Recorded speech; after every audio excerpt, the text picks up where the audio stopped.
महाड तालुक्यातील शालांत परीक्षेतील विद्यार्थ्यांचा एकूण निकाल 97.58% एवढा लागल्याची प्राथमिक माहिती प्राप्त झाली। एकूण 2351 विद्यार्थ्यांपैकी 2314 विद्यार्थी परीक्षेला बसले होते। यामध्ये डिस्टिंक्शन कॅटेगरीमध्ये 737, प्रथम श्रेणी 824, द्वितीय श्रेणी 574 तर पास क्लासमध्ये 123 विद्यार्थी उत्तीर्ण झाले आहेत। नवयुग विद्यापीठ ट्रस्ट लाडवली येथील मराठी माध्यमिक शाळेचा 10वी बोर्डाचा 100% निकाल लागला असून या शाळेत प्रथम क्रमांक दिव्या दिगंबर पांडे 92.80, द्वितीय आर्यन सतीश पोकळे 92%, तृतीय सान्वी विवेक पवार 88.80 मिळवत यश संपादन केलं आहे।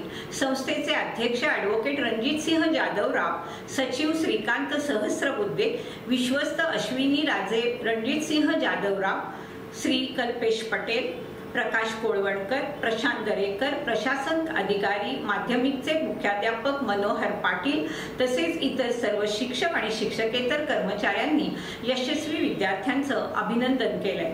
नवयुग मराठी माध्यमिक शाळेची 100% निकालाची परंपरा यावर्षी सुद्धा कायम राखली। विशेष बाब म्हणजे नवयुगच्या एकाही विद्यार्थ्यानं खासगी शिकवणी लावली नव्हती। शाळेतील शिक्षकांनी सर्व विद्यार्थ्यांचा अभ्यास करून घेतला। 10वीच्या परीक्षेत यश संपादन केलेल्या सर्व विद्यार्थ्यांचं प्रशालेच्या वतीने अभिनंदन करण्यात आलं असून त्यांना पुढील वाटचालीसाठी शुभेच्छा देण्यात आल्या।